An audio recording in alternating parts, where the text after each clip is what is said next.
a toda la asistencia. Les agradezco mucho por su disponibilidad. Le agradezco también la presencia a los doctores Henry, Andrés, José, también por apoyarnos en este evento tan importante como lo es U21 ODS, que nadie se queda atrás, evento organizado por la Universidad Industrial de Santander en Colombia. Entonces, para dar inicio, me presento, voy a estarlos acompañando como moderador. Soy el profesor Carlos Jesús Nova, subdirector académico del Instituto de Proyección Regional y Educación a Distancia, IPRED, de la Universidad Industrial de Santander. Entonces, para dar inicio a esta sesión, que está enfocada sobre todo a los objetivos que están más directamente relacionados con la dimensión prosperidad. Entonces me voy a permitir hacer una breve presentación de cada uno de los doctores que nos acompañan para que ellos nos puedan después compartir su presentación. Los invitamos a todos, a toda la asistencia que nos acompañen. Al final habrá un conversatorio donde podremos participar haciendo preguntas por parte del público a través del chat. Entonces, vamos a iniciar con la primera presentación por parte del doctor Henry Jiménez Guanipa. El doctor Henry es de la Universidad Santa María de Venezuela, con maestría en Derecho de la Universidad de Heidelberg y doctor en Derecho por la Universidad Ruhr-Bochum de Alemania. En dichas universidades su investigación se ha centrado en el ámbito del derecho de la energía, teniendo como punto central las reformas introducidas en la Unión Europea para la liberación e integración de los mercados de la energía, en un estudio comparativo con las reformas que se han desarrollado en el mercado energético de Sudamérica. Actualmente es abogado en cooperación con el despacho de abogados Wirth Rechtsanwälte en Alemania. Es asesor consultor del grupo Energía y Ambiente Consultores, coordina programas sobre energía, cambio climático, desarrollo sostenible y su impacto sobre los derechos humanos en la Universidad para la Paz, el Heidelberg Center en América Latina, el Centro de Derecho, Economía y Política de Paraguay y la Universidad Politécnica y Artística de Paraguay. También es consultor senior en temas de reformas de marcos regulatorios en el ámbito de la energía, medio ambiente, eficiencia energética en proyectos financiados por el Banco Mundial. Ha publicado diferentes textos entre libros y artículos y revistas. Doctor Henry, le cedo la palabra para que nos comparta su presentación. Como les comentaba, dispone de 20 minutos y me tomaré el atrevimiento de comentarle, faltando unos 5 minuticos para que pueda organizar, llegado el caso, la finalización de la presentación. Muchísimas gracias, lo escuchamos atentamente. Bienvenido. Bueno, gracias, muy buenas tardes. Gracias, Carlos, por tu amable presentación. Ante todo, quiero agradecer la invitación que me ha formulado el decano de la Facultad de Ciencias de esta prestigiosa universidad, el profesor José David Sanabria Gómez. Del mismo modo, extiendo mis saludos a toda la comunidad universitaria y particularmente al estimado profesor Gabriel Ordóñez, quien ha hecho posible este acercamiento académico tan importante. Mi presentación la he dividido en 3 partes. En la primera intentaré enmarcar la actual transición energética dentro de una transición más amplia. En la segunda parte abordaré un análisis crítico sobre las amenazas de una transición energética insostenible, teniendo en cuenta que sus procesos deben enmarcarse en un conjunto de estándares, principios y parámetros que deberían poder garantizar efectos negativos mínimos sobre el medio ambiente y los ecosistemas. Y como tercer punto haré unas muy breves conclusiones. Bien, cuando afirmé que la transición energética forma parte de un proceso más global de mayores dimensiones, lo hago pensando en los términos utilizados por Kenneth Bolding, que explica cómo la revolución industrial cambió de modo extraordinario el tipo y la forma de producir bienes esenciales, que a su vez cambiaron radicalmente el estilo de vida en la sociedad.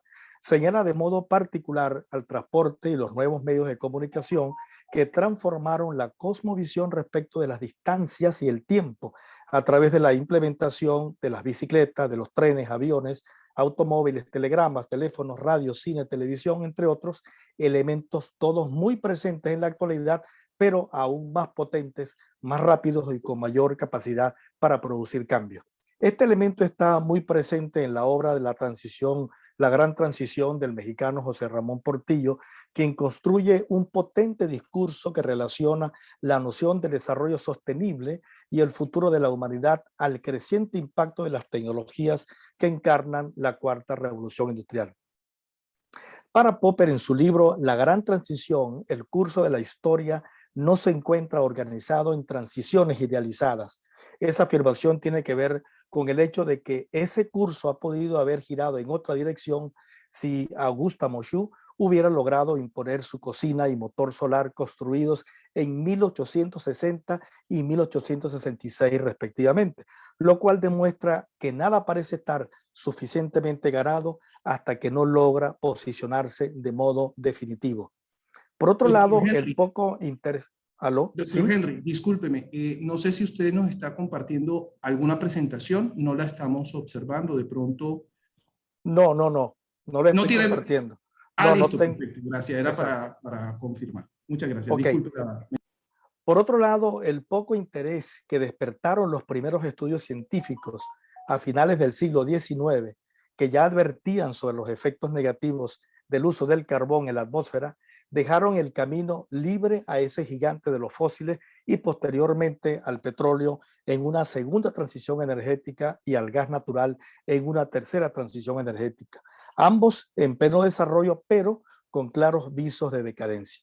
Prácticamente todo lo que hemos denominado desarrollo moderno gira alrededor de los combustibles fósiles, casi en una medida en que están destruyendo el medio ambiente y provocando un retroceso en los avances y progresos alcanzados, particularmente en la salud y la vida de todos los seres que habitamos este planeta, alejando el cumplimiento de la Agenda 2030 y los Objetivos de Desarrollo Sostenible.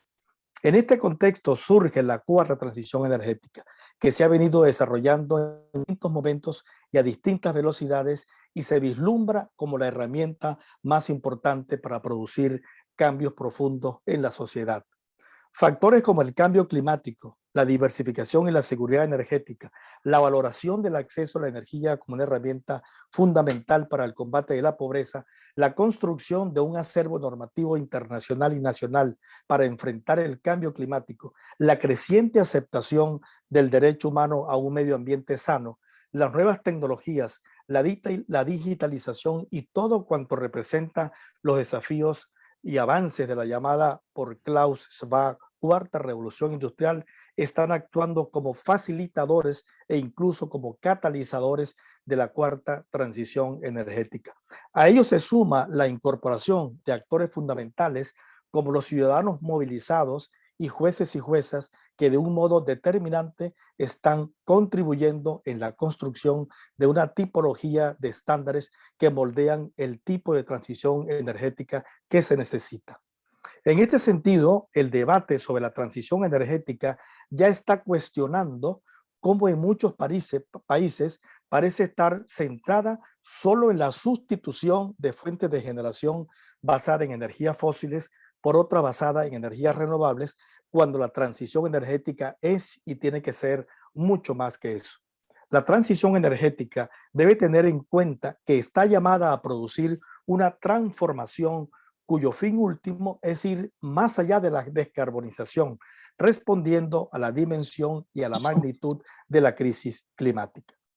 Si bien la transición energética gravita alrededor del desarrollo y la expansión de las energías renovables como estrategia clave para la descarbonización, sus procesos deben sujetarse a un conjunto de estándares y parámetros internacionales y regionales, como por ejemplo en materia de derechos humanos, de debida diligencia empresarial, de estándares ambientales y sociales para que pueda cumplir su papel transformador.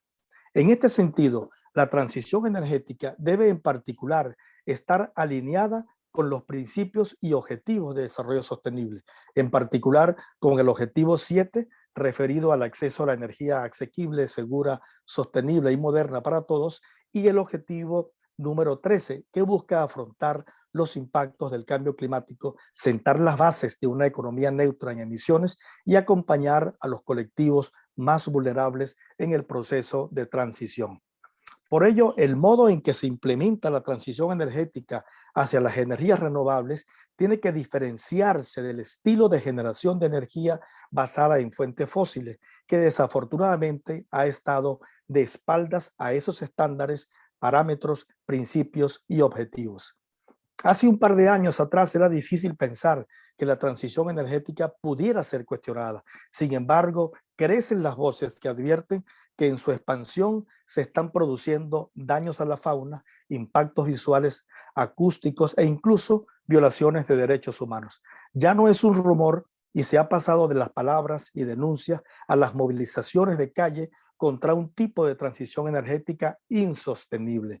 En España, por ejemplo, el pasado 16 de octubre, la Alianza Energía y Territorio Aliente, secundada por más de 160 asociaciones, exigieron un modelo de transición distribuido y justo que no se limite a reemplazar los combustibles fósiles por fuentes de generación renovable a gran escala, sino que aproveche esa oportunidad histórica para democratizar el acceso a la energía y reducir su impacto en el medio ambiente. En este contexto hay que tener en cuenta que la transición energética no se debe imponer a cualquier costo, devorando recursos naturales y violando los derechos humanos de las poblaciones donde son instalados los parques eólicos y solares. En cambio, mejorar la eficiencia y el ahorro energético puede tener un impacto ambiental y económico extraordinario, a la par que se da marcha a un proceso consensuado y continuo de transición energética justa y sostenible. Seguidamente mencionaré uno de esos aspectos que bien pueden servir de estándares y factores detonantes de una transición ambientalmente sostenible. En primer lugar, el cambio climático y el acceso a la energía como derecho. La incorporación de la variable cambio climático a la transición energética ha sido paulatina. De hecho, fue a partir de la Conferencia de Estocolmo sobre el Medio Humano de 1972 que se advirtió por primera vez en el ámbito de la comunidad internacional que debían tomarse en consideración las actividades que pudieran provocar cambios en el clima. En ese proceso, el cambio climático se ha venido convirtiendo en la principal causa que fundamenta y reclama una transición energética más acelerada. Por su parte, el acceso a la energía como una herramienta clave para combatir la pobreza es más reciente y su impulso se da a partir de la Declaración sobre Desarrollo Sostenible de 2012. Ese reconocimiento convirtió al acceso a la energía asequible y no contaminante en 2015 en el objetivo número 7 de la Agenda 2030. Por ello, los proyectos de energías renovables a partir de la Agenda 2030 tienen y deben enmarcarse en ese objetivo 7 e incluir como prioridad que los servicios modernos de energía libre de emisiones contaminantes estén a la disposición de las poblaciones más vulnerables para mejorar su calidad de vida. Sumado a la Agenda 2030, el Acuerdo de París sobre Cambio Climático refuerza los cimientos de la transición energética. Los planes de mitigación a los que hace referencia exigen una transformación del sistema energético con nuevos patrones de generación de energía sostenible con el fin principal de mantener el aumento de la temperatura media mundial muy por debajo de 2 grados, realizando un esfuerzo para limitarlo a 1,5 grados. De este modo, estas dos agendas globales se complementan y aportan metas, horizontes y estrategias para impulsar la transición energética, sin la cual será prácticamente imposible lograr en el 2050 la descarbonización de la economía y de la sociedad en general. El derecho humano a un medio ambiente sano. El respeto y la protección de los derechos humanos ambientales constituyen elementos claves de la transición energética. Este argumento encuentra soporte jurídico en el derecho internacional de los derechos humanos, en la doctrina y en la jurisprudencia que se ha venido desarrollando. En el ámbito interamericano, por ejemplo, tenemos la opinión consultiva 23 de la Corte Interamericana y la sentencia La Cajonat, Nuestra Tierra versus Argentina de 2020, de la misma Corte, donde el máximo tribunal interamericano ratifica la existencia de una relación innegable entre la protección del medio ambiente y la realización de otros derechos humanos, en tanto la degradación ambiental y los efectos adversos del cambio climático afectan el goce efectivo de los derechos humanos. Del mismo modo, el Comité de Derechos Humanos de Naciones Unidas en septiembre 2019 dejó claro que la degradación del medio ambiente, el cambio climático y el desarrollo insostenible son algunas de las amenazas más acuciantes y graves a la capacidad de las generaciones presentes y futuras de disfrutar del derecho a la vida. Hay que destacar también la entrada en vigor del Acuerdo de Escazú el 22 de abril de este año, que fortalece esa visión de protección del derecho a vivir en un medio ambiente sano y al desarrollo sostenible a través de la garantía plena y efectiva de los derechos de acceso a la información, a la participación y el acceso a la justicia en asuntos ambientales. Como tercer punto, voy a mencionar la importancia de la movilización ciudadana global y el papel del Poder Judicial contra el cambio climático. El vigoroso marco normativo de derechos humanos ambientales que se ha venido desarrollando representa un soporte fundamental para los miles de ciudadanos y ONGs que en todo el mundo reclaman a los estados mayores compromisos y acciones para impulsar la descarbonización del planeta. El informe sobre litigio climático publicado por el Programa de las Naciones Unidas para el Medio Ambiente de 2017 da cuenta de 884 casos en 24 países, correspondiendo a los Estados Unidos 654 litigios. El más reciente del 2020 hace referencia a 1.550 procesos judiciales en 38 países, correspondiendo a Estados Unidos 1.200. Esto significa que en tan solo 3 años casi se han duplicado tanto las acciones como el número de países a donde han sido presentadas esas acciones, teniendo a Estados Unidos como el epicentro. Una decisión histórica del influyente Tribunal Constitucional de Alemania de abril de este año ha dado la razón a 6 ONG defensoras del medio ambiente, reconociendo que las disposiciones de la Ley de Protección del Clima de este país resultan incompatibles con los derechos fundamentales en la medida en que carecen de especificaciones suficientes en relación con la reducción de emisiones a partir del año 2031. Esta sentencia va a desafiar aún más la transición y la transformación del sector energético alemán con previsibles impactos en toda Europa. Otra actuación judicial sin precedentes se produjo en los Países Bajos. El Tribunal del Distrito de La Haya en el mes de mayo, también de este año, condenó a la multinacional petrolera Shell a reducir el volumen anual de sus emisiones de CO2 al menos en un 45% neto a fines del 2030, en relación con los niveles del 2019. Para el análisis del caso, el tribunal tomó en consideración la vulneración del derecho a la vida y el derecho al respeto de la vida privada y familiar previstos en el Convenio Europeo de Derechos Humanos y en los principios rectores de las Naciones Unidas sobre empresas y derechos humanos. Como cuarto punto menciono la debida diligencia empresarial, un aspecto muy importante que podría impactar la evolución de una transición energética sostenible y justa tiene que ver con las reglas dentro de las cuales las empresas deben actuar. El Parlamento Europeo aprobó en marzo de este año el informe de iniciativa sobre la debida diligencia empresarial que obligará a identificar, a abordar y a corregir los impactos adversos potenciales o efectivos sobre los derechos humanos, el medio ambiente y la buena gobernanza en su cadena de valor.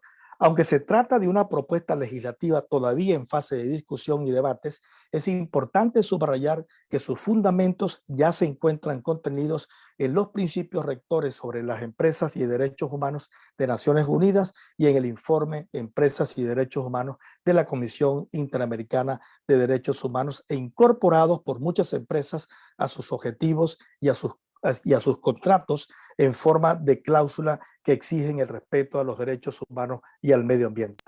Solo a modo de ejemplo, quiero mencionar que países como Alemania iniciaron el camino de la transición energética en la década de los 70 del siglo pasado de la mano de los movimientos anti-energía nuclear ambientalistas y como reacción a los efectos de la primera y la segunda gran crisis del petróleo. Un aspecto muy característico de la transición energética alemana ha sido la participación ciudadana que organizada en cooperativas y empresas locales ya controlan más del 40% del total de la generación de energía renovable del país. Esto en números significa más de 100.000 megavatios, es decir, mucho más de lo que genera todo México y más de la mitad de lo que genera Brasil con diferentes fuentes de energía, con lo cual han creado un nuevo paradigma de gestión descentralizada y además diferenciada del modo empresarial tradicional centralizado propio de las energías renovables, de las energías fósiles, perdón, Doctor Henry, democratizando quedan la 3 gestión minutos. y el sistema energético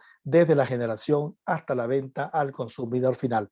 Bueno, ya terminé prácticamente. Entonces, con esto lo que he querido decir a grandes rasgos es que la transición energética que estamos debatiendo y que estamos analizando forma parte de una transición energética más global, que contiene o que la transición energética es parte de ella, porque sabemos que es solamente una herramienta para lograr la descarbonización.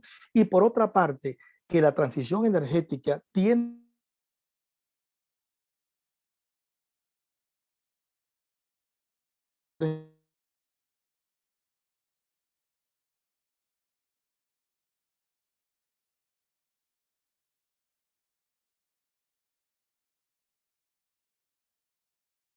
de minutos.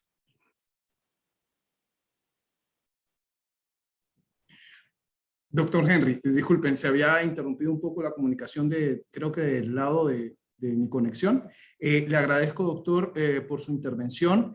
Lo invitamos a que nos acompañe al final de las otras 2 presentaciones de los doctores Andrés y José para el conversatorio, donde vamos a estar compartiendo algunas preguntas por parte de la audiencia y unas preguntas que también desde la universidad queremos hacerlos ustedes como expertos en estos objetivos de desarrollo sostenible. Recordarles que estamos con una asistencia muy interesante gracias a la virtualidad también. 260 participantes y la cifra va a un aumento. Muchísimas gracias a toda la audiencia. Por favor, las preguntas, compartírnoslas por el chat. Vamos a intentar organizarlas para dar respuesta, para podérselas compartir a los expertos. Muchas gracias, doctor Henry. Vamos a continuar con la siguiente presentación por parte, un segundito, por parte del doctor José Estuardo Jara Alvear. Es ingeniero eléctrico y electrónico de la universidad. Discúlpeme, por agenda vamos a presentar primero al doctor Andrés Eduardo Mantilla. Entonces, el doctor Andrés Eduardo Mantilla Zárate es ingeniero de petróleos, egresado de la Universidad Industrial de Santander. Tiene maestría en ingeniería petrolera y doctorado en geofísica por la Stanford University. Cuenta con más de 24 años de experiencia en la industria petrolera. Ha estado vinculado con grandes empresas del sector petrolero como Ecopetrol, la BP Colombia, Marathon Oil Company y Maersk Oil. Hace parte también de manera muy activa de distintas sociedades profesionales en las áreas de la ingeniería de petróleos, la geología y la geofísica. Actualmente se desempeña como director del Centro de Tecnología e Innovación del Instituto Colombiano del Petróleo, ICP, cargo que ocupa desde el año 2013. Doctor Andrés, bienvenido. Muchísimas gracias por su tiempo. Nuevamente recordar 20 minutos de presentación, faltando unos minutos, 5 minutos, me tomaré el atrevimiento de informárselo para que pueda organizar convenientemente la finalización. Muchísimas gracias por su tiempo y estamos a la escucha. Carlos, muchas gracias y muchas gracias a todos por compartir conmigo este espacio y este intercambio de ideas tan importante en torno a los objetivos de desarrollo sostenible. Yo tengo unos slides preparados y quisiera empezar por preguntarles si ven mi pantalla. Confirmo, doctor Andrés. Perfecto, muy bien. Muchas gracias. Entonces, pues yo también quiero referirme a la transición energética y cómo todo esto se relaciona con los objetivos de desarrollo sostenible. Quisiera empezar a hablar, por hablar de esto, de lo que mucho se habla, que mucho nos preocupa a todos, se ha ganado una gran conciencia, ya es innegable que tenemos una tendencia de calentamiento global que es muy marcada y es indiscutible. Tenemos todas las pruebas científicas de que esto está ocurriendo, pero de lo que no se habla tanto es de la degradación del capital natural en el sentido más amplio. Es decir, no tenemos solamente un problema de aceleración de ese calentamiento global, sino realmente tenemos un problema de degradación del capital natural como resultado de un modelo socioeconómico extractivista en muchos aspectos, y pues eso está llevando a que transgredamos una serie de fronteras planetarias. Y hay un investigador, Johan Rockström, por aquí a la derecha se encuentra, a la superior derecha se encuentra su nombre. Quiero invitarlos a que escuchen su podcast, su TED Talk,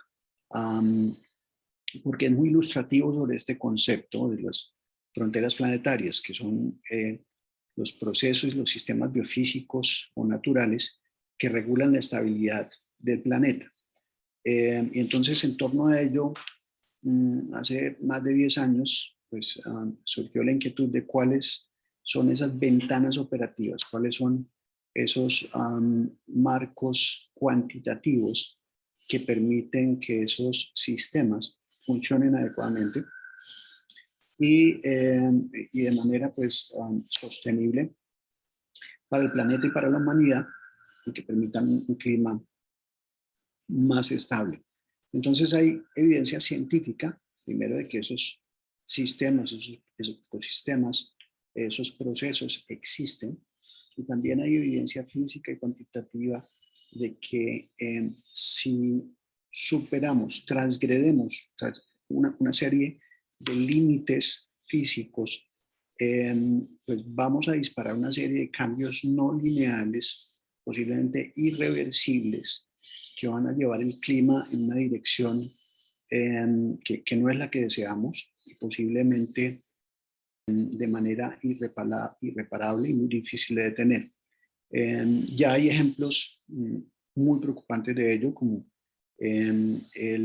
los deshielos del Ártico, de esa capa en el Ártico. Se podrían desatar también cambios en la circulación oceánica, y partes, por ejemplo, del Amazonas o el Amazonas en su totalidad podrían convertirse ya no en una selva, sino en una sabana, en una altillanura, si se quiere, en la que en lugar de capturarse gases de efecto invernadero como el dióxido de carbono, pues pasaría a emitirse CO2 hacia la atmósfera.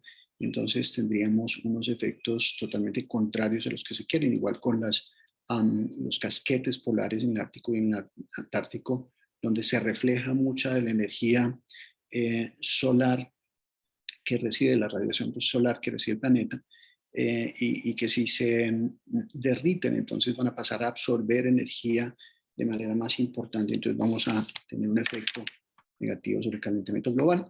En una revisión de esto que se publicó a principios de la última década, en una revisión en 2019, se encontraron evidencias de que hay 9 de 15 sistemas que están mostrando serios signos de estar acercándose a esos tipping points, a esas fronteras donde inician esos cambios no lineales, porque ya están comportándose de manera poco natural o perdiendo resiliencia, y que posiblemente para 3 de ellos ya hemos superado ese punto de no retorno. Entonces, lo que está sucediendo en últimas es que estamos oprimiendo el botón de un calentamiento irreversible y autoalimentado por esos procesos que, en lugar de ayudarnos a mantener el clima dentro de unos ciertos límites, pues pasan a tener el efecto contrario.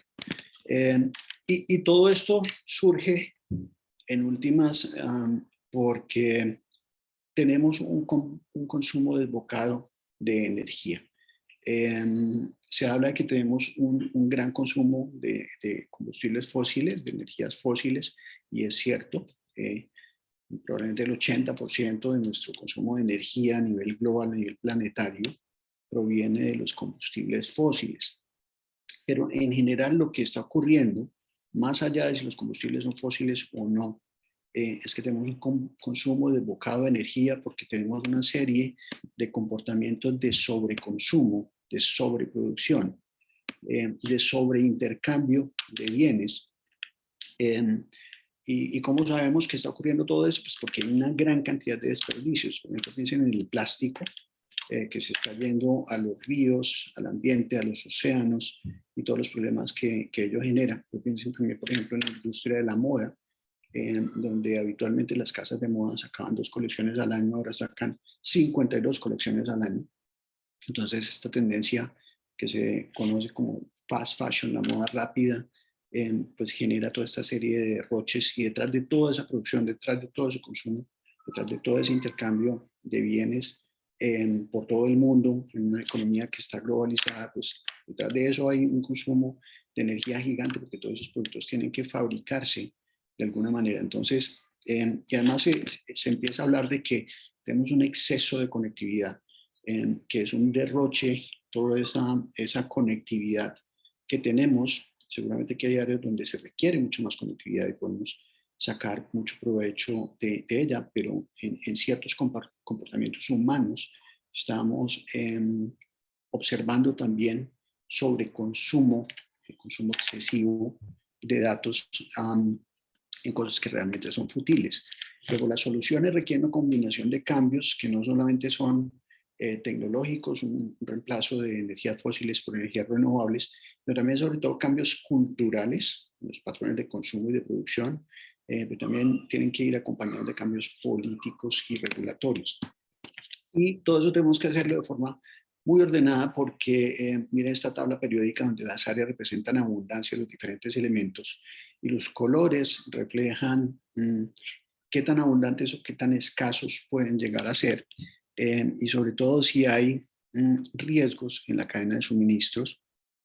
Y fíjense que donde hay un icono de un celular, pues todos esos elementos son tremendamente importantes para todos los componentes electrónicos de esta cadena, pero también muy importantes para todos los temas de digitalización y de electrificación. Luego, esto tenemos que pensarlo muy bien, porque piensen ustedes que, por ejemplo, la extracción de litio tiene unas huellas también ambientales tremendamente importantes.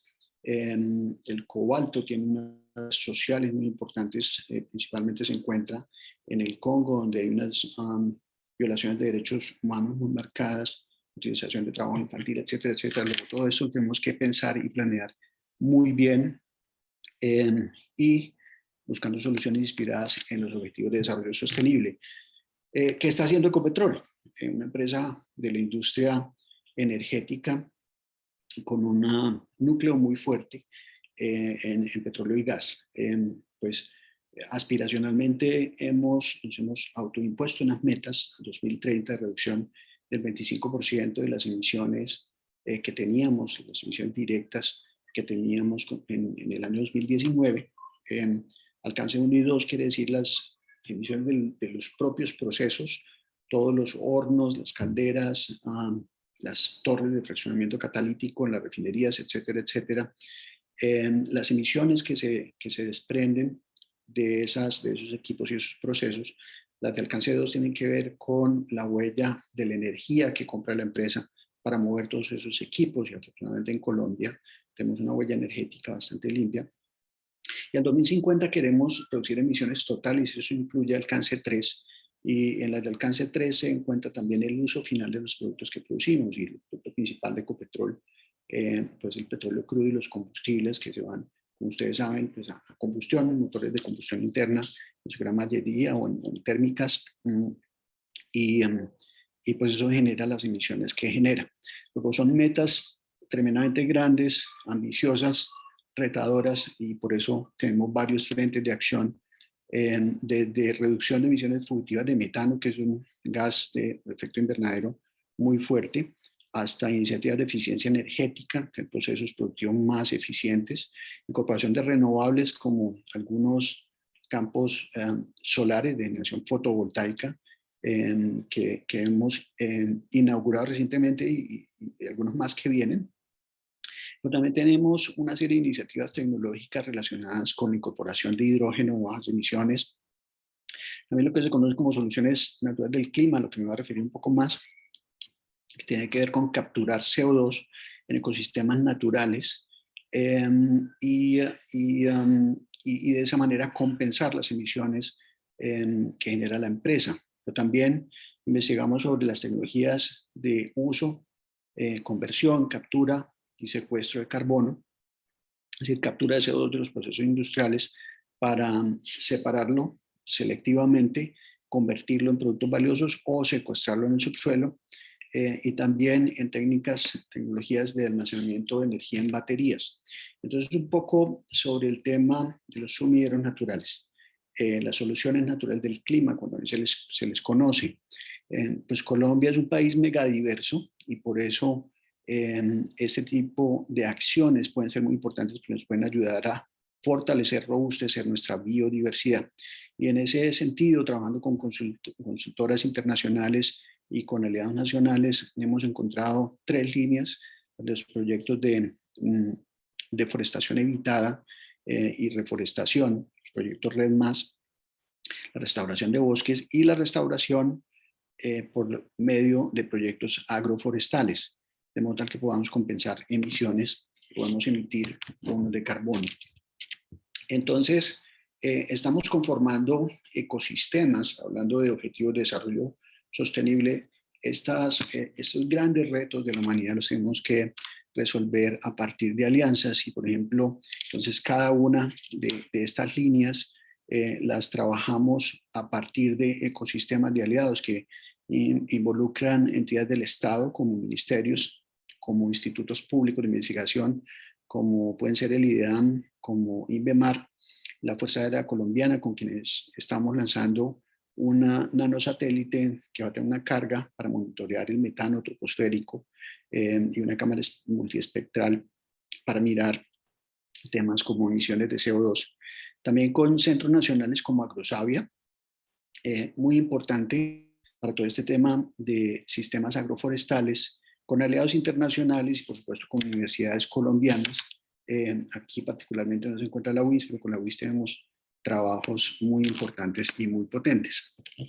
Y por ejemplo en esa línea de esquemas agroforestales estamos adelantando pilotos participativos con comunidades rurales conectadas, de pilotos de ciencia, tecnología e innovación, que pueden representar alternativas económicas para esas comunidades, pero en busca de maximizar la captura de carbono en el suelo, en la biomasa aérea, en la biomasa radicular, y por esa vía rehabilitar suelos, tener mayor retención de agua en el suelo, reversar de procesos de desertificación o prevenirlos, prevenir desastres por deslaves cuando se presentan grandes precipitaciones, y también por esa vía, como les decía, fortalecer la biodiversidad y generar unos alimentos de mejor calidad.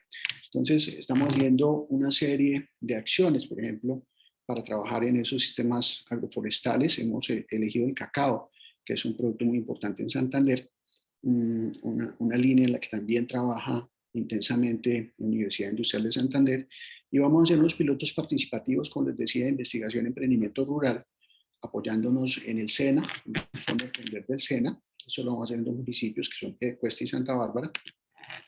Pero también con el Ministerio de Ciencia y Tecnología estamos estableciendo un acuerdo de cooperación para hacer monitoreo de la capacidad de captura de CO2 y otros servicios ecosistémicos o ambientales en esos sistemas agroforestales de cacao. Les decía que con la Fuerza Aérea Colombiana vamos a tener este nanosatélite con el que vamos a hacer monitoreo de esos sistemas. Estamos desarrollando al interior del ICP enmiendas de suelos, diferentes tipos de productos, algunos que favorecen o estimulan el incremento del contenido orgánico total del suelo, pero también nanofertilizantes y algunos consorcios microbianos que pueden mejorar el suelo. Y con la Cámara de Comercio de Bucaramanga tenemos una aceleradora que está lanzando unos retos que ya lanzó la primera cohorte de retos, donde vamos a recibir propuestas de tecnologías innovadoras para agroforestería con cacao que vamos a acelerar. Vamos a buscar acelerar su maduración y su introducción al mercado. Y con la Universidad de Santo Tomás de Bucaramanga, recientemente anunciamos un convenio mediante el cual vamos a hacer formación de asistentes técnicos especializados en temas de agroforestería con cacao y en tecnologías que se pueden utilizar para mejorar la productividad de esos procesos. Y esa es solamente una línea.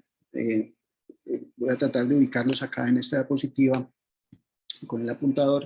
Esa es solamente la línea de captura de carbono en el suelo o en especies forestales, que como ustedes ven es una de las líneas más económicas y más accesibles que hay en este momento.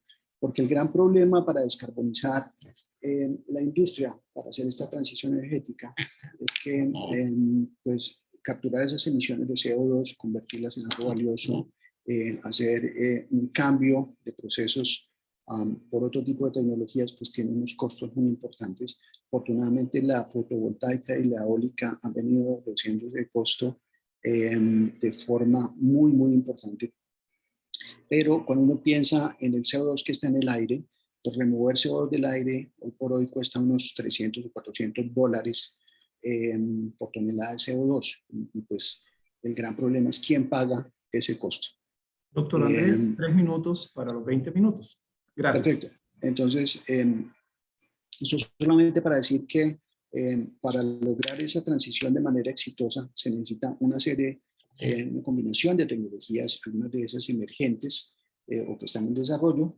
Ya hablé de los sumideros naturales, estamos trabajando en hidrógeno electrolítico y también en hidrógeno a partir de biogás, de modo tal que podamos aprovechar los gases que se generan, por ejemplo, en rellenos sanitarios, o también en energías renovables de tipos diferentes a la fotovoltaica y a la eólica, y sobre todo que sean menos intermitentes que esas dos que acabo de mencionar, como puede ser la energía geotérmica o algunas energías marinas. Y finalmente, a ver si puedo cambiar de diapositiva, estamos trabajando en petroquímica para generar productos que sean valiosos, compatibles con la transición energética, compatibles con la tendencia de sostenibilidad que tenemos y que no se usen, que provengan del petróleo, pero que no se usen en combustión, como algunos de los que vemos aquí a la izquierda, y en otros procesos que pueden contribuir, como la oxicombustión, ya hablé de la captura y conversión de CO2, pero también en el incremento del contenido de biocombustibles en el pool de combustibles que se usa en el país. Carlos, yo creo que con esto cierro y pues quedo a tu disposición. Muchísimas gracias, doctor Andrés. Bueno, recordarles a todos que, digamos, si bien estamos en una temática común que es la transición energética, energías renovables también, hay una invitación que ha sido recurrente, y es que este compromiso, este objetivo de desarrollo sostenible no está individualizado. Hablamos de disminución de las desigualdades, de las inequidades, disminución del impacto en el medio ambiente. O sea, todos los objetivos de desarrollo sostenible están relacionados, y sobre todo que todos nosotros como miembros de este mundo, ciudadanos del mundo, tenemos que contribuir. Entonces, bueno, para dar continuidad entonces al siguiente, tercer y última intervención del doctor José antes del conversatorio. Entonces, doctor José, me voy a permitir hacerle un pequeño resumen de su experiencia. Entonces, el doctor José Estuardo Jara Alvear es ingeniero eléctrico electrónico de la Universidad Politécnica, con maestrías en energías renovables de la Universidad de Zaragoza y en ciencias de la información geográfica de la Universidad de Lund, Alemania. Es doctor en energías renovables y electrificación rural de la Universidad, si me permiten, discúlpenme la pronunciación, Universidad Rheinische Friedrich Wilhelm de Bonn, Alemania. Ha participado entonces también como investigador en distintas organizaciones internacionales como la UNESCO y la Comisión Europea en proyectos de ecologización y de electrificación rural. Actualmente es especialista en planificación energética en la Corporación Eléctrica del Ecuador y gerente de investigación y desarrollo en la empresa Tratural de Ecuador. En sus 20 años de experiencia en energías renovables ha desarrollado proyectos de construcción, puesta en marcha, operación y mantenimiento de parques geológicos, eólicos, junto con la planificación de desarrollo de carteras en competencia en investigación interdisciplinaria y aplicada. Hay un ejemplo bastante importante a resaltar, es el diseño, construcción y puesta en marcha del primer barco solar para las Islas Galápagos, Solaris, un proyecto financiado por el Fondo Mundial para la Naturaleza, también conocido por sus siglas WWF. Doctor José, bienvenido, muchísimas gracias por su disponibilidad y apoyo al evento U21 ODS, que nadie se quede atrás. Quedamos entonces atentos de su presentación. Bienvenido. Muchas gracias, Carlos, y pues en primer lugar agradecerle a la Universidad de Santander, Industrial de Santander de Colombia, ¿no? La oportunidad de poder compartir las experiencias de Ecuador, ¿no? Países vecinos que compartimos realidades muy similares en el sector energético, ¿no? Entonces, bueno, voy a compartir la pantalla. Me confirman, por favor, si...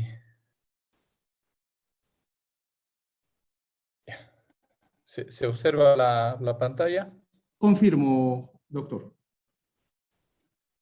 Ya, muchas gracias. Bueno, yo me voy a enfocar en mi temática en el sector eléctrico, que es en el que actualmente estoy trabajando y vengo desarrollando alguna investigación sobre el potencial que tenemos en las energías renovables. Hemos escuchado ya de los ponentes anteriores la gran participación que están teniendo las renovables en esta transición, ¿no? Y el sector eléctrico, además, pues según las proyecciones en informes internacionales, pues es el sector clave en donde se va a dar esta transición, ¿no? Por ejemplo, la electrificación del transporte. Bueno, la presentación la voy a hacer como académico. Yo también estoy vinculado a la Universidad de La Suaya, acá en el sur del Ecuador, en Cuenca, y pues les voy a presentar la combinación de lo que estamos haciendo en la universidad y lo que hago en SELEC. SELEC EP es la Corporación Eléctrica del Ecuador, que está responsable casi del 90% de la generación eléctrica en el país y la transmisión, ¿no? Entonces, es muy importante para nosotros estas energías renovables, ¿no? ¿Cómo las podemos integrar en el sistema? Entonces, voy a dividir mi presentación en tres partes. La primera, darles justamente este contexto del sector eléctrico. Luego, pues, les daré un zoom al Ecuador, cuáles son los potenciales, cuáles son las características de estas fuentes renovables que tenemos acá, y ojalá, pues, podamos entablar un diálogo y a ver qué similitudes tenemos con Ecuador. Y, pues, bueno, finalmente las conclusiones. Bueno, permítanme presentarles primero CIENER, es un grupo de investigación recién formado, Ciencias de la Energía es el nombre. Nuestro objetivo como investigadores es pues conectar la ciencia pero con la política, ¿no? Porque si no unimos esos dos sectores, la toma de decisiones a veces no es informada y pues más bien nos demoramos en esa transición energética. Entonces nuestro objetivo es hacer investigación que ayude a la política energética. Nuestro enfoque es interdisciplinario, está formado por profesores de varias facultades, de distintas especialidades, con más de 10 años de investigación. El grupo tiene una fundación, fue en el 2020, es de reciente creación, pero ya hemos logrado algunas cooperaciones internacionales interesantes, por ejemplo, con Alemania principalmente, con la Universidad de Bochum, con la Universidad Técnica de Múnich, estamos trabajando en temas de planificación y pues más bien la invitación y ojalá podamos cooperar con Colombia también, ¿no? Eso es uno de los objetivos de nuestro grupo también. Bueno, voy a empezar la presentación con esta gráfica que nos muestra la realidad latinoamericana. Es del informe de IRENA, de la Agencia Internacional de Energías Renovables 2016. Nos muestra las fuentes que usamos para producir electricidad en Latinoamérica. Y podemos ver en el extremo izquierdo, que es toda la Latinoamérica, ¿no es cierto? En azul, pues es la hidroelectricidad. Es nuestra principal fuente de energía. Tienes la segunda, son Estados Unidos, donde estamos nosotros, ¿no es cierto? Ecuador, Colombia, Venezuela, Perú, etcétera. Y el agua es nuestra principal fuente de energía. Tenemos otras fuentes que le apoyan al agua, que está el carbón, está el gas natural. Mínimamente, pues tenemos las energías renovables, que es la franja verde, que apenas no se ve, y que justamente ese es el reto, ¿no? Incrementar ese aporte renovable. Pero ¿cómo debemos hacerlo? En Latinoamérica tenemos tanta agua que tenemos la dicha de incluso escoger qué recurso renovable debemos usar, y eso les voy a mostrar más adelante cuál es la situación en nuestro país. Y aquí empiezan a aparecer ya los conceptos que aplican a Latinoamérica, ¿no? Es la complementariedad. Al tener una abundancia de agua, nosotros tenemos una alta estacionalidad. Aquí ven un ejemplo, Brasil. La línea azul es la producción hidroeléctrica y ven cómo varía. A principios de año pues tenemos la máxima producción, luego se reduce significativamente, y esas épocas en que es época seca, pues la fuente que se utiliza normalmente es termoeléctricas, que consumen pues combustibles de gas natural, petróleos, etc. Entonces el reto es cómo complementamos al agua. Entonces aquí, este ejemplo, ven, por ejemplo, coincide la producción de caña de azúcar, principalmente la biomasa, que le aporta en época seca al sistema eléctrico brasileño y pues cubre ese déficit hidroeléctrico. Y lo mismo ocurre con el viento, que es la línea que ven ustedes en gris. Justamente cuando llueve es cuando más viento tiene. Entonces, esa es una característica que aplica a Latinoamérica y yo creía que a los países como Colombia también, ¿no? En Ecuador esto es un hecho que estamos trabajando justamente en esto. He tratado de buscar un ejemplo colombiano y pues bueno, encontré esta gráfica de acá, asimismo del informe de IRENA, y ustedes ven en la línea gris es el parque eólico que tienen en La Guajira, ¿no? Es la producción histórica que ha tenido comparada con la producción hidroeléctrica de Colombia. Y fíjense cómo son complementarias también. Entonces tenemos una zona en La Guajira de Colombia que se complementa con el agua. Y eso es justamente lo que tenemos que empezar a buscar nosotros para fomentar una transición energética en el sector eléctrico de nuestros países. Pero algo que está también sobre la mesa, el gran reto, es la integración regional. ¿No es cierto? Aquí en esta gráfica ustedes ven, es un resumen, un informe muy interesante del Banco Interamericano de Desarrollo, donde habla de integración regional de energía, justamente para cubrir esos déficits de generación hidroeléctrica que es baja, ¿no? En la época seca. En este mapa ustedes ven la complementariedad eólica, por ejemplo. La zona amarilla es una zona de viento en Brasil y se complementa o tiene una alta complementariedad con zonas de Colombia, Ecuador y Perú. Entonces, si nosotros como países latinoamericanos nos integramos, nos puede incluso resultar más económico hacer una transacción de energía que construir mucha infraestructura, ¿no? Ustedes incluso en Colombia tuvieron este caso de la central hidroeléctrica que tuvo un accidente, y al final nos va a costar más como países construir más infraestructura. Eso hay que hacerlo, pero si nos integramos puede ser que nos ahorremos mucho dinero en esa transición energética. Y bueno, para terminar ya con los conceptos, ¿no? Para dar las bases de la segunda parte de mi presentación, al tener nosotros grandes centrales hidroeléctricas, grandes reservorios como unas baterías gigantes, nos ayudan justamente a integrar esa energía eólica y solar que es intermitente, ¿no? En otros países como en Europa, Estados Unidos, ellos ayudan a la integración eólica y solar con petróleo, que es costoso, ¿no? Nosotros tenemos la bondad de tener abundancia de agua. Y está confirmado en la investigación que justamente la energía renovable intermitente contribuye a la seguridad energética en un sistema hidrotermal, ¿no? Como el de Brasil, y que es muy parecido a nuestros países. Además, hay que resaltar algo adicional aquí. En la gráfica ustedes pueden ver en la línea azul, es la hidroelectricidad, que tiene una alta estacionalidad, es decir, durante el año varía muchísimo la producción, pero a diferencia del sol es la que menos varía, es casi constante. Nosotros estamos en una ubicación geográfica de mucha radiación y que nos provee de energía casi constante todo el año. El viento, digamos, tiene una variación intermedia. Estas son características importantes desde el punto de vista de una planificación energética, ¿no? Y tenemos que sumarle a esta ecuación otros dos recursos que son muy abundantes en nuestros países, la geotermia.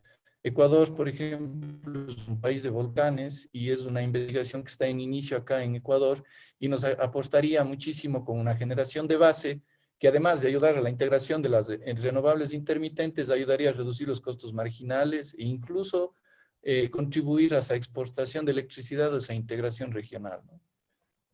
Bueno, ahora vamos a hacer un viaje al Ecuador. Aquí ustedes tienen una gráfica de cómo estaba el Ecuador en el año 2015. La gráfica de la izquierda es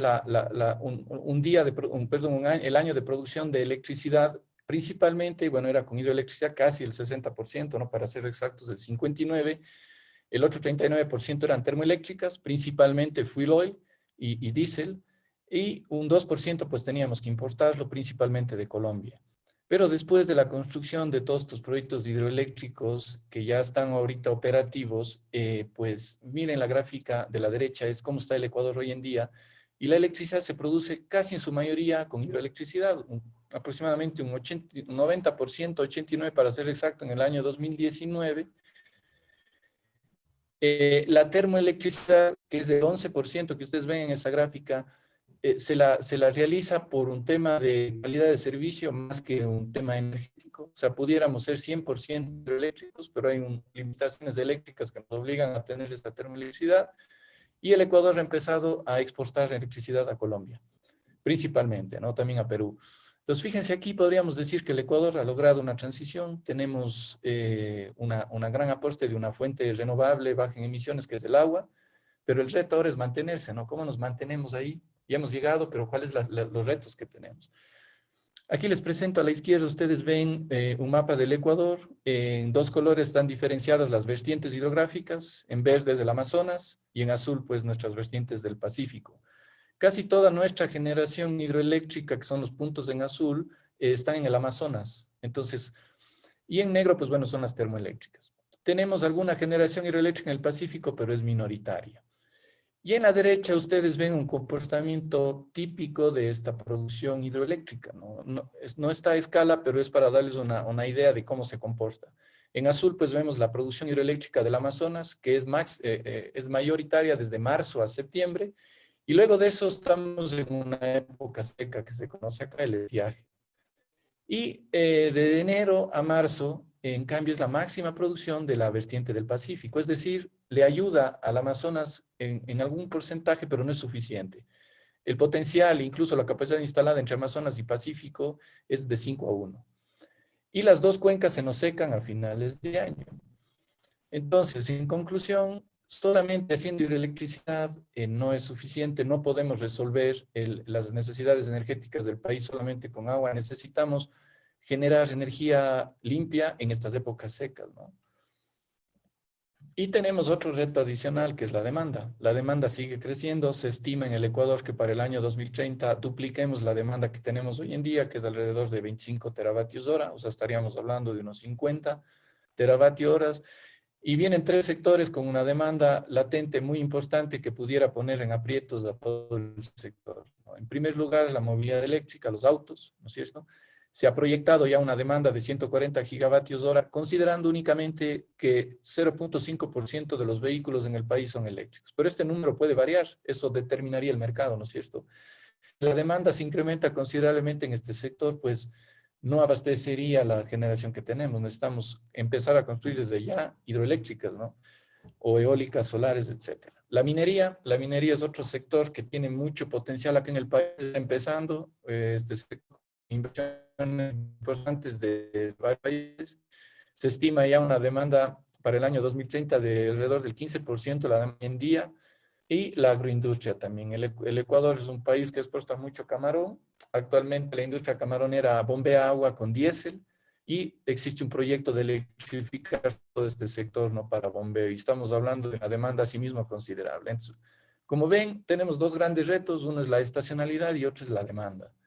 ¿Y qué va a pasar en el Ecuador? Entonces vemos en esta gráfica las proyecciones, ¿no? En la línea negra es la demanda, y en azul vemos el aporte hidroeléctrico que se daría en el país. Y vemos que hay una estacionalidad. Hay épocas de máxima producción y de mínima. Cuando hay la mínima producción hidroeléctrica, tenemos el aporte termoeléctrico, que sería la generación cara y de alta emisión de gas de efecto invernadero. En la gráfica de arriba nos mostraría un caso base, una hidrología promedio, y la de abajo un caso muy productivo con mucha industria, en donde incluso se ve un aporte más grande de la termoelectricidad. Entonces, el reto del Ecuador es encontrar ese mix óptimo y llenar justamente esos huecos donde no tenemos agua.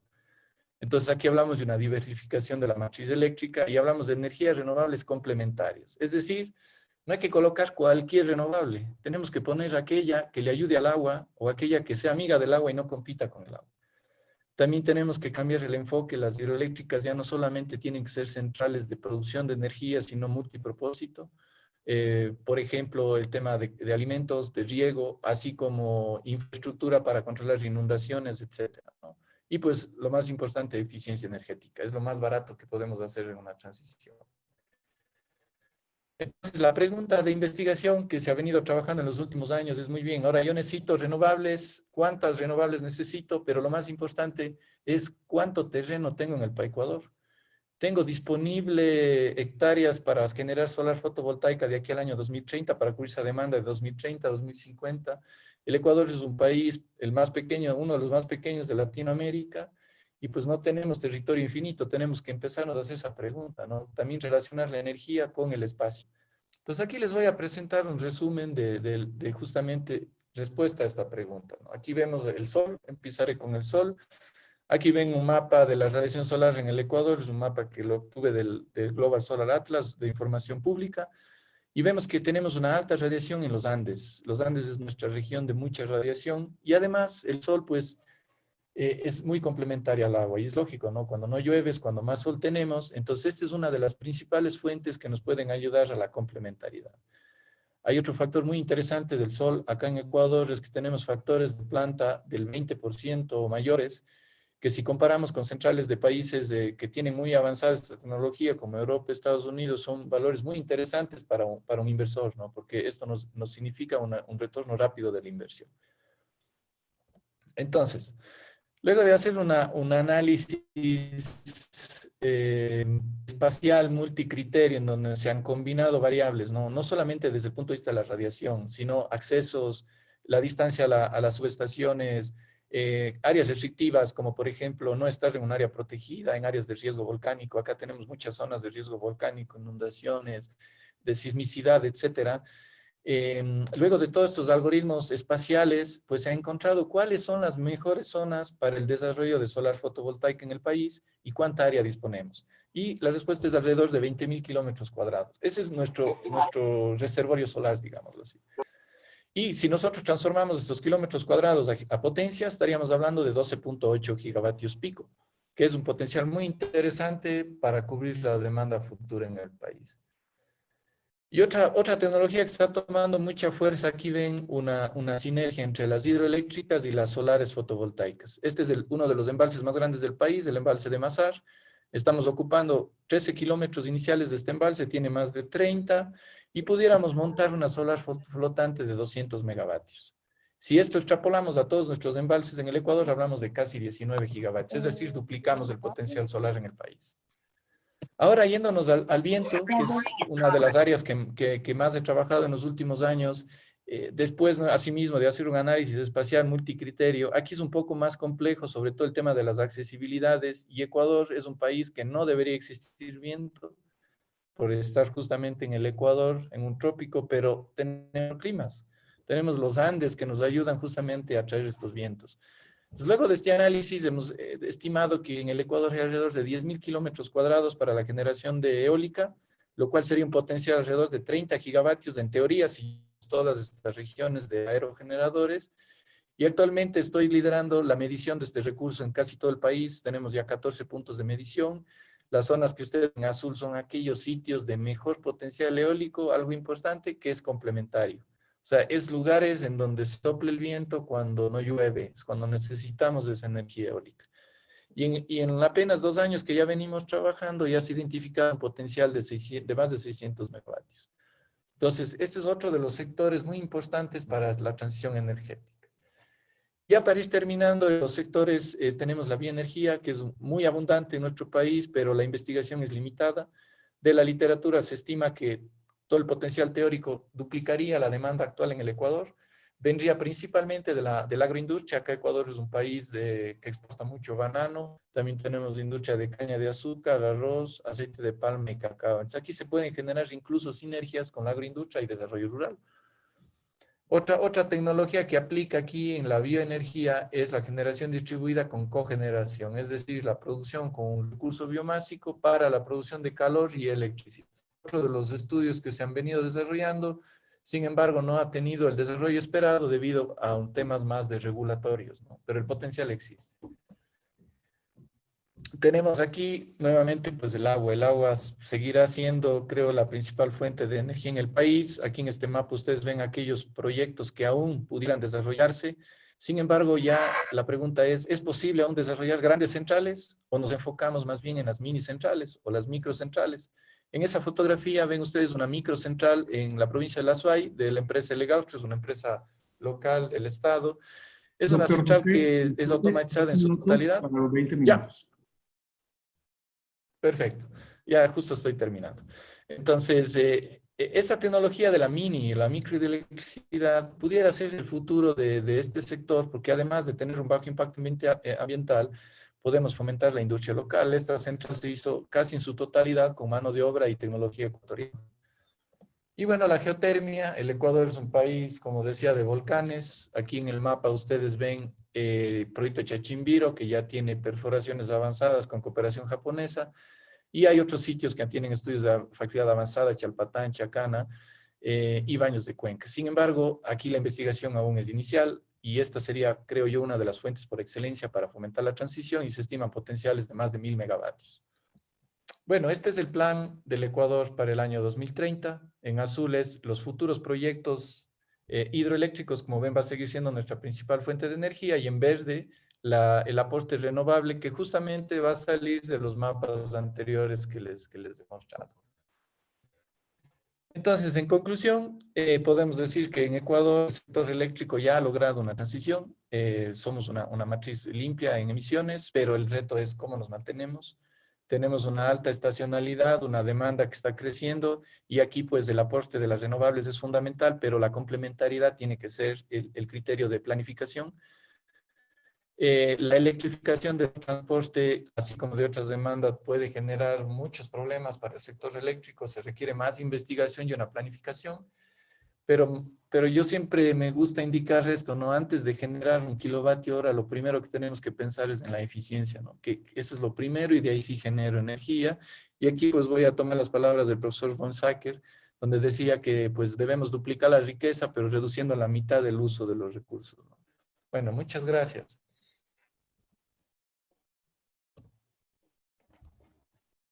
Bueno, muchas gracias, doctor José, por su presentación, al doctor Andrés y al doctor Henry también. Muy valiosos los aportes que ustedes nos han compartido en esta sesión. Vamos a proceder entonces actualmente digamos, a la sesión de preguntas para realizar el conversatorio. Por el momento, Estefaní, que me está apoyando en las preguntas, estaba agrupándolas. Mientras agrupa las preguntas y recibimos las preguntas por parte de la audiencia, quisiera lanzar, también para que la audiencia se anime, una pregunta. Aquí, dentro de los casi 300 participantes a esta reunión, tenemos miembros de la comunidad universitaria. Este es un evento abierto, virtual, pero tenemos gran participación de la comunidad universitaria, y hay un aspecto muy importante, el rol de las universidades. Yo quisiera lanzar digamos, este conversatorio con la siguiente pregunta para los tres.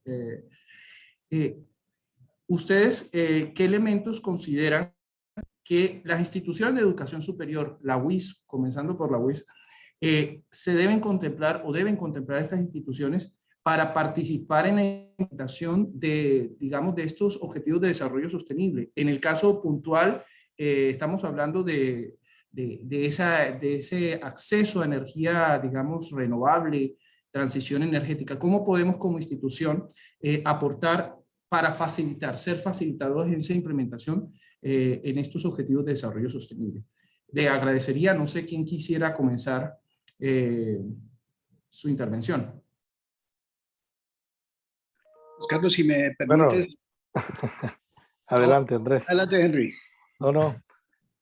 Si no se animaba nadie, yo decía, bueno, entonces sigamos el orden en que presentamos. Entonces, pienso yo. Bueno, la pregunta de verdad es muy, muy interesante. La respuesta podría ser simplemente obvia, es decir, sí, el papel de las universidades es fundamental. Pero además de que resulta ser obvio, porque es parte del objetivo de las universidades, es también un mandato que está contenido en el Acuerdo de París en el artículo 12.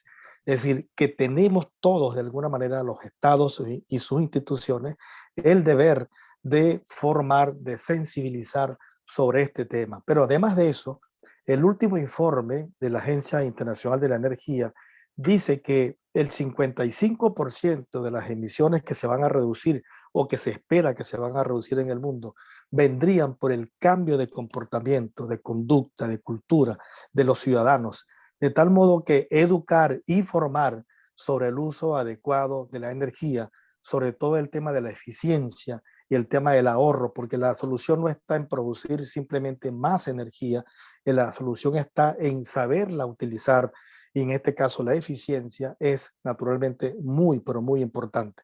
De tal modo que la respuesta no solamente es sí las universidades tienen ese rol que cumplir, sino que además está soportado por una necesidad que existe de que esto ocurra. Gracias, doctor Henry. Doctor Andrés. Gracias, Carlos. Pues yo coincido con Henry que se necesita mucha educación, no solamente en el ámbito universitario, sino en la sociedad en general, en cuanto, ya lo mencionaba, los patrones de consumo que han cambiado de manera dramática en las últimas décadas y se ha generado esta cultura del desperdicio. Y detrás de ello hay una huella energética, hay una huella de emisiones, hay una huella de uso como personas, como organizaciones, como instituciones, como gobiernos, del capital natural, que es muy importante que enfaticemos. Yo empezaría también por allí, pero en términos de incorporación de energías renovables, pues hay muchas cosas por entender y muchas cosas por desarrollar. Entonces, entender cosas como los potenciales de biomasa que puede haber en un cierto país, como mencionaba José, para generar bioenergía, los potenciales para generar dendroenergía, eso quiere decir energía a partir de especies forestales, pero también potenciales de biomasa para generar, por ejemplo, hidrógeno de bajas emisiones. Y pasando a ese tema del hidrógeno, pues hay grandes esperanzas puestas en el hidrógeno porque puede ser un vector energético tremendamente versátil, pero por otro lado, su utilización en aplicaciones de industria pesada, de aviación, en nichos que son difíciles de descarbonizar, su utilización en el transporte pesado de carga, sobre todo si es de larga distancia o en sistemas de transporte masivo, donde los vehículos tienen que estar transportando carga o pasajeros de manera continua durante largos periodos de tiempo, y pues el inversionista, bien sea el gobierno o un privado, lo que necesita es el vehículo moviéndose todo el tiempo. Pues el hidrógeno puede ser la solución porque no representa un gran peso a transportar, lo representarían las baterías, que serían muy grandes para esas aplicaciones, y tampoco representa un gran uso del espacio y unos grandes tiempos de recarga que se requerirían con movilidad eléctrica o baterías para esas aplicaciones de carga pesada o de transporte masivo. Entonces, hay mucho por desarrollar en esas cadenas. Son cadenas de valor que se tienen que desarrollar en cada país o en cada región, y pues las universidades, la academia va a ser tremendamente importante para entender, para caracterizar las demandas, pero también para lograr los desarrollos tecnológicos que nos permitan como países latinoamericanos insertarnos de manera inteligente en esas cadenas de valor, no solamente como consumidores o productores de un commodity que pasaría a ser el hidrógeno en ese caso, por ejemplo, o esas biomasas, sino las tecnologías, cómo desarrollamos las tecnologías que se requieren para utilizar esos commodities de manera inteligente y cómo las intercambiamos con el mundo.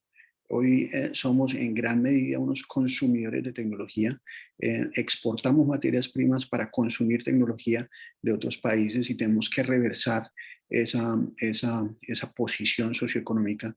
Tenemos que avanzar hacia una sociedad del conocimiento que nos permitan producir productos de alto valor agregado y tecnologías que podamos no solamente utilizar en nuestros contextos, pero también exportar a otros países y de esa manera tener economías diferentes. Gracias, Andrés, por tu participación. Doctor José.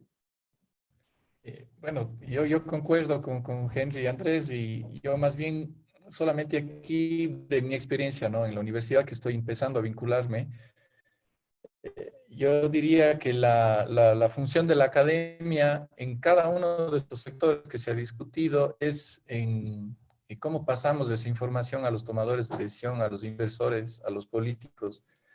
Yo tengo un pie en la academia y el otro pie en una empresa que está buscando proyectos, ¿no? Y claro, a veces el director, el gerente quiere invertir y no sabe dónde está el viento, cuánto cuesta, en qué invierto. Y yo creo que ahí es cuando la academia debe tomar la delantera y llegar con la información. Yo hablaría de que deberían ser los embajadores justamente de esta transición, ¿no? Y cómo logramos darles información al tomador de decisión a que toma las decisiones correctas.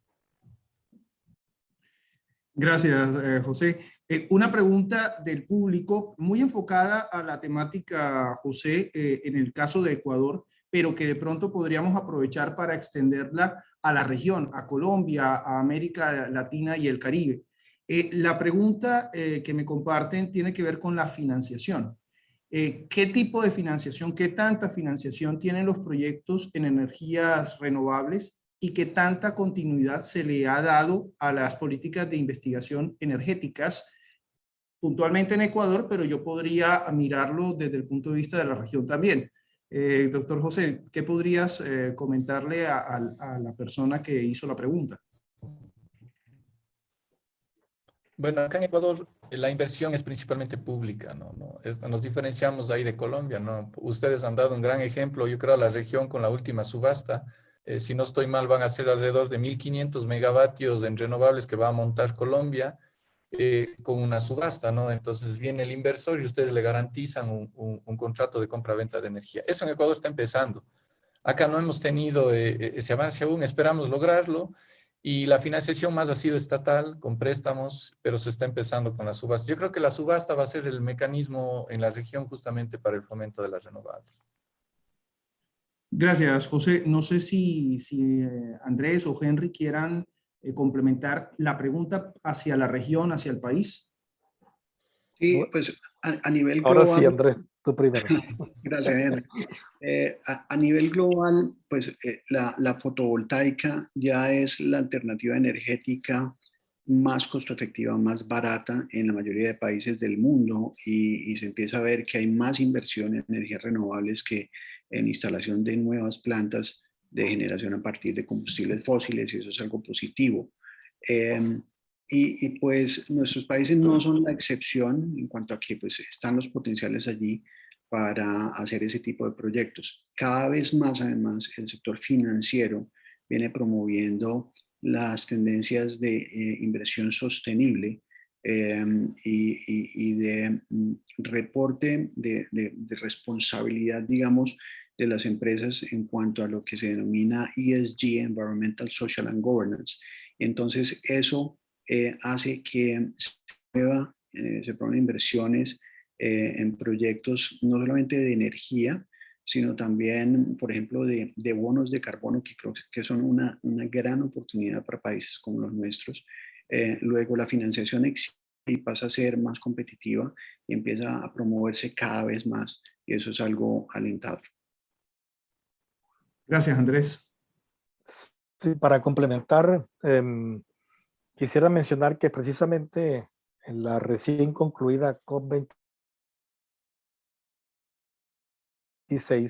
uno de los fue precisamente el tema de la financiación, porque estamos conscientes de que ante la grave crisis climática global y los países desarrollados que son los principalmente responsables de las emisiones de gases de efecto invernadero, se aprobó, por cierto, desde la anterior COP, este financiamiento de $100.000 millones para poder impulsar la transición energética, sobre todo en los países, digamos, pobres o los países en vías de desarrollo.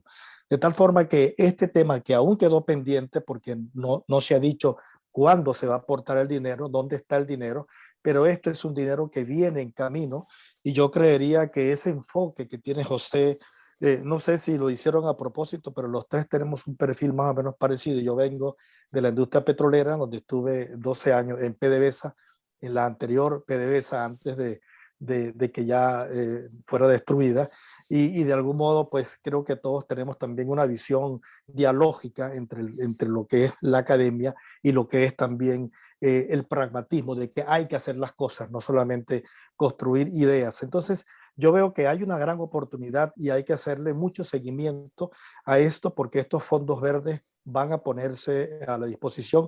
No sabemos cuándo, pero esto es un tema que es importante. Lo otro es estrategias como las que está impulsando Alemania. Yo creo que en el marco de una RIG, que es promover la figura del prosumidor, hacerlo mucho más masivo. Es decir, que cada uno también pueda producir energía en su propia casa. Un avance importante y de algún modo podría uno pensar que el Estado mismo está de algún modo transfiriéndole al particular la generación, la construcción de esas micro plantas de generación solar en su propia casa, en su propio techo. De hecho, Baviera y Baden-Württemberg, acá dos estados importantes, ya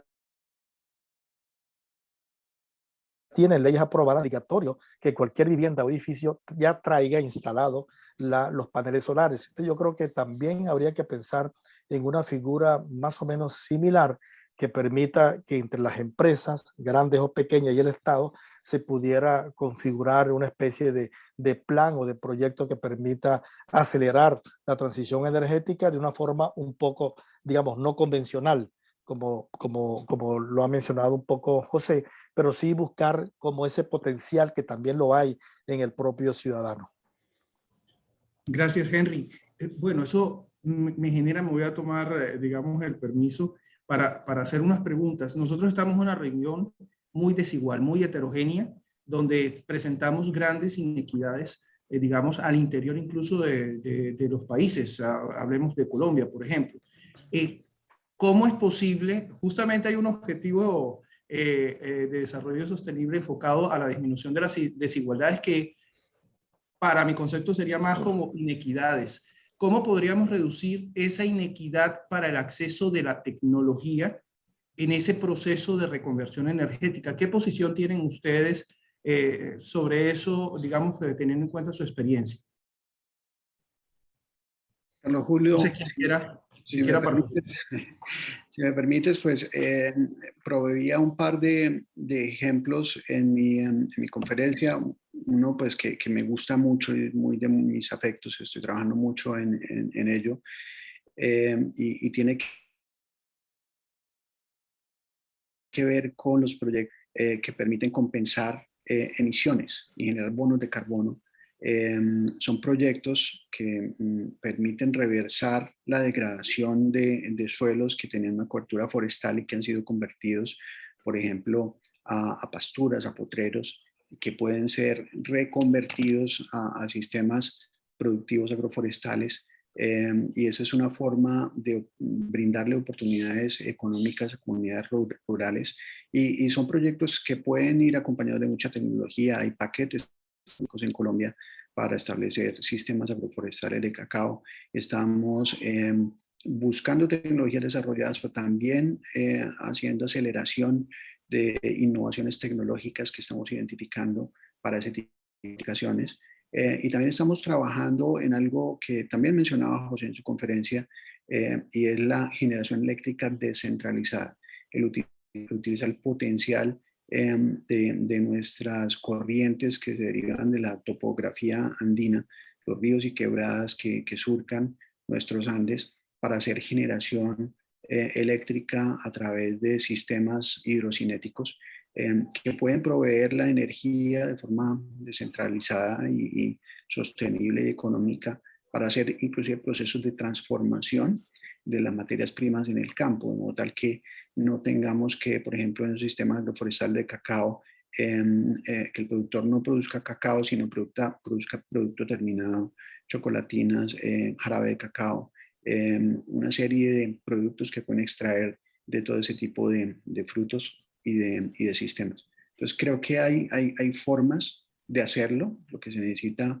es el compromiso de las empresas y de los gobiernos para impulsar ese tipo de iniciativas. Gracias, Andrés. Bueno, tal vez, yo quiero... Adelante. Perdón, José. De hecho, voy a citar una referencia tuya o una estrategia.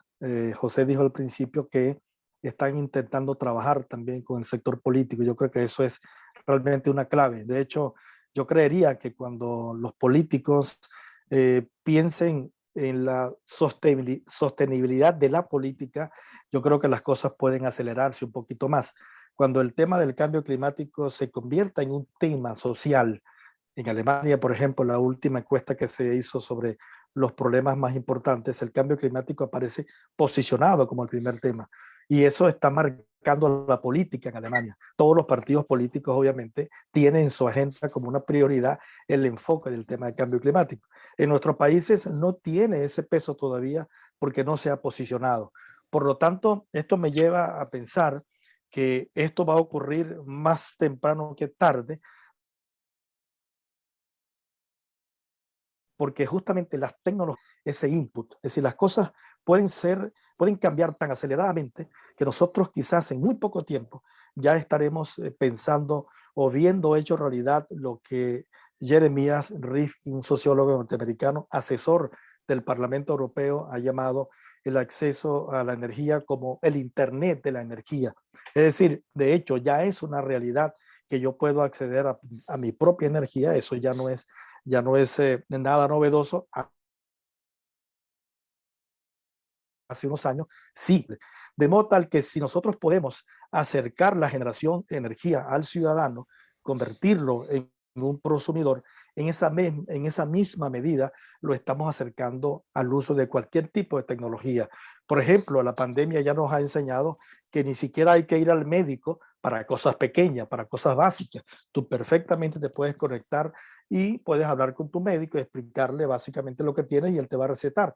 Obviamente, si se requiere cosas más profundas que hay que examinar, habría que ir personalmente, pero no necesariamente. Lo mismo que nuestros pueblos indígenas o nuestros campesinos pudieran a través de una plataforma tecnológica vender sus productos directamente sin tener que pasar por los intermediarios que triplican o quintuplican los precios cuando ellos ganan muy poco. O también teleeducación, es decir, que podemos llevar, en lugar de construir escuelas muy grandes, puede ser que en algunas regiones esto no haga falta, porque pudiéramos construir escuelas virtuales mucho más como una solución inmediata a un problema serio, ¿no? Naturalmente. Y la generación distribuida, que ya lo han comentado Andrés y José, sin duda es una solución muy viable para poblaciones que están distantes, a las que nunca les va a llegar, estoy convencido de que jamás le van a llegar las líneas de transmisión porque son demasiado costosas y el Estado colombiano y ningún Estado dispone de los recursos para que la gente pueda tener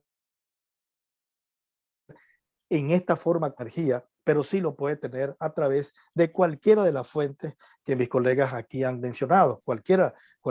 Estas plantas pequeñas y pequeñas hidroeléctricas son extraordinarias. La tecnología las ha en algo tan extraordinario que cualquier pequeño río permite que tú tengas generación de electricidad. De modo que ese binomio, electricidad, acceso a la energía y tecnologías van de la mano y pueden definitivamente un elemento bastante revolucionario que incluso pudiera, con el paso del tiempo, cambiar la ecuación de que es imposible que todos viviremos en las ciudades a partir de 2050.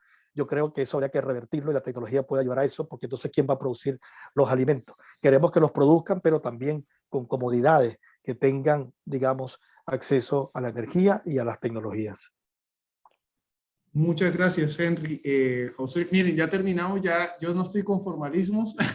José, ¿qué nos puedes decir al respecto? No, yo solamente quería complementar lo que indicaba Andrés, muy interesante lo de la agroforestería y lo que indica Henry sobre el acceso, por ejemplo, a la tecnología, ¿no? Y ahí hablamos de justamente esa equidad a servicios modernos de energía, ¿no? Electricidad, creo que es el puntal. Acá en Ecuador, la experiencia que yo he tenido en la Amazonía, que es nuestra zona no interconectada, creo que en Colombia es muy parecido. Ustedes, la zona amazónica es la que no tiene las redes. Y claro, la electricidad nos está trayendo la virtualidad, incluso usos productivos, y es la última milla, ¿no? Quedan poquitos, en Ecuador casi el 97% tienen electricidad, pero ese 3% últimos, ¿no? Los que están en la selva conectados. Esa es una equidad que se debe trabajar, una justicia energética hablaría. Pero dentro de eso hay un sector que es muy poco estudiado, que son las mujeres y los niños, especialmente la cocción. Y eso se relacionaría con la agroforestería, ¿no? O sea, aquí muchas comunidades todavía cocinan con las cocinas tradicionales, con leña, y eso tiene un impacto muy negativo en la salud. Y existen ya la tecnología, ¿no? Por ejemplo, los gasógenos, las cocinas de gasificación, que podemos producir biochar, y con eso podemos conectarnos con la agroforestería, mejorar suelos, la huesta, y empezamos a generar una solución integral. Pero esa investigación también es muy limitada en nuestra región. Les cuento, hemos intentado hacer esto con colegas de Colombia mismo, de la zona del Orinoco, pero no tuvimos éxito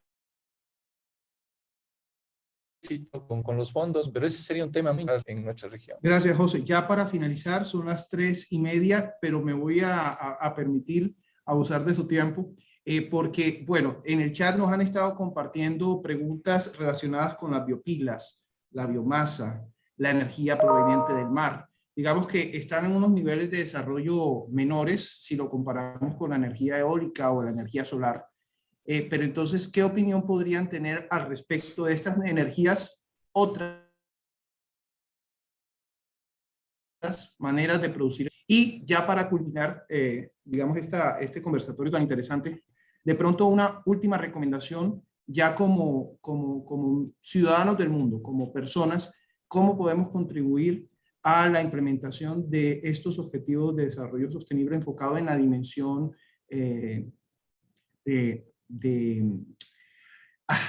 energías renovables, de reducción de la desigualdad? ¿Qué última recomendación nos podrían dar como ciudadanos? O sea, nosotros como ciudadanos, ¿cómo podemos participar en eso? Entonces, una posición sobre estas fuentes de energía, digamos, con menos desarrollo, pero ¿cómo la visualizan a hacer a nosotros como ciudadanos del mundo para contribuir a estos objetivos que están en el eje, ahora sí, prosperidad? Muchas gracias. Carlos, si me permites iniciar, ya que debo desconectarme, Claro. pues sobre las energías del mar hay un inmenso potencial. El problema es que, pues típicamente las tecnologías que se han desarrollado, pues son para unos esquemas de mareas, altura de la ola, periodo de la ola, etcétera, que son un poco diferentes de las que encontramos por lo menos en Colombia, ya que, pues, por ejemplo, el Mar del Norte tiene olas de 8 metros. Eso no lo tenemos acá. Tenemos periodos de oleajes fuertes en el Caribe, pero son muy estacionales, son un par de meses, un par de ocasiones en el año. Entonces, tenemos que investigar y desarrollar tecnologías o adaptarlas existentes a las condiciones nuestras, de modo tal que el costo nivelado de la energía, que es lo que en últimas hace que una cierta alternativa tecnológica sea competitiva con respecto de otros, pues sea eso, y se pueda extender su uso, pero hay un tremendo potencial en el océano. Yo soy convencido de ello, no solamente en la energía mareomotriz, sino también en energía eólica offshore, y en energía relacionada con las corrientes marinas. Entonces, otras cosas como gradientes de temperatura o gradientes salinos podrían tener algún potencial, pero todo eso en unas condiciones emergentes aún, y tenemos, como decía, que madurar esos conceptos tecnológicos y sobre todo de modo tal que sean competitivos dentro de nuestro contexto. Sobre el tema de las biopilas y todo lo relacionado con las tecnologías bio, la gran dificultad está en la escalabilidad. Entonces, es otro aspecto en el que tenemos que trabajar investigación, para que esos conceptos que son promisorios pues puedan realmente ser escalables a los niveles industriales y las cantidades que, por ejemplo, citaba José en su presentación de gigavatios que se requieren o de teravatios que se necesitan para consumos regionales, y de modo tal que puedan llegar a ser consideradas como alternativas competitivas. ¿Y qué recomendaciones haría? Creo que eventos como estos son muy importantes porque nos ayudan a ganar conciencia sobre los objetivos de desarrollo sostenible, a entenderlos mejor, pero también hay unos de acción. Creo que, como decía Henry, el momento de conceptualizar y de pensar y de filosofar, pues creo que estamos sobrediagnosticados y tenemos que pasar a la acción. Ese es un poco el llamado que se hacía en la última COP26, y a raíz de eso pues empieza a haber una dinámica diferente de revisión de las metas que se propone cada país, ya no de forma quinquenal, sino de forma anual. Eso es muy positivo, pero de igual manera hay que hacerlo en las corporaciones y al nivel individual, porque como decíamos, si no cambiamos nuestra cultura de consumo, no solamente de bienes, sino de energía, pues no lo vamos a lograr.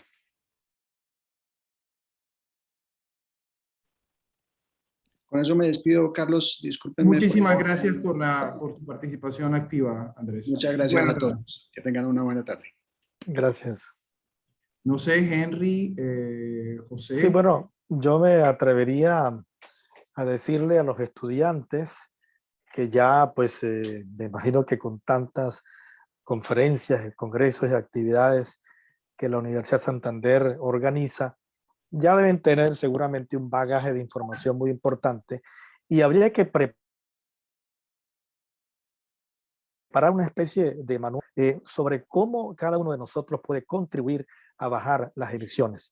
¿Cómo podemos hacer eso? ¿Cómo en el día a día, cómo calcularlo, para empezar por allí, en un día normal, donde no hemos cambiado nada, cómo nosotros saber desde qué punto partimos? Yo cada día produzco, no sé, 1 kilo de emisiones, por decirlo, solamente por dar una cifra, y quisiera llegar a la mitad, por ejemplo. ¿Y qué debo hacer? ¿Cómo lo puedo disminuir el vehículo utilizando más la bicicleta? No sé, hacer una lista de cosas que nos permitan a nosotros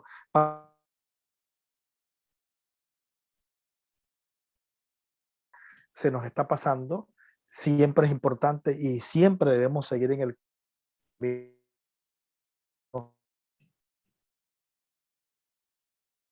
en las energías renovables que conocemos, probablemente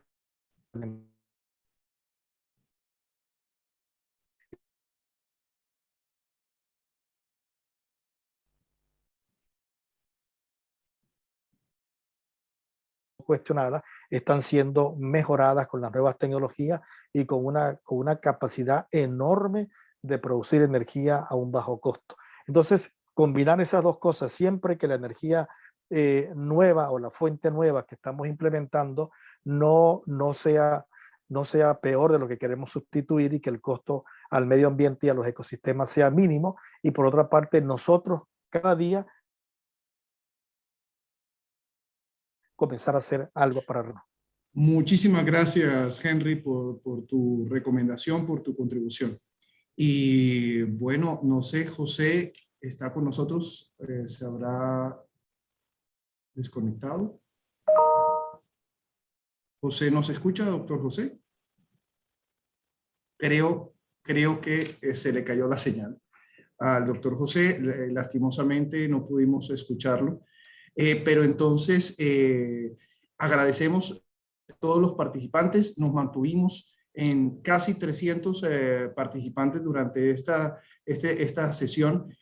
Agradecerles a todos por su tiempo, a los doctores que nos han acompañado y que nos han contribuido con sus valiosos aportes y su experiencia. Muchísimas gracias. Carlos.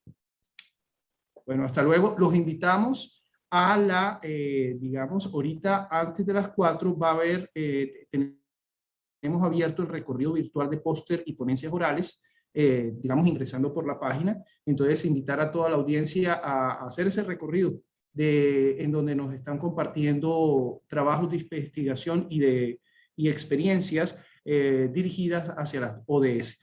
Muchísimas gracias por su tiempo y bueno, nos volvemos a conectar a las 4 de la tarde.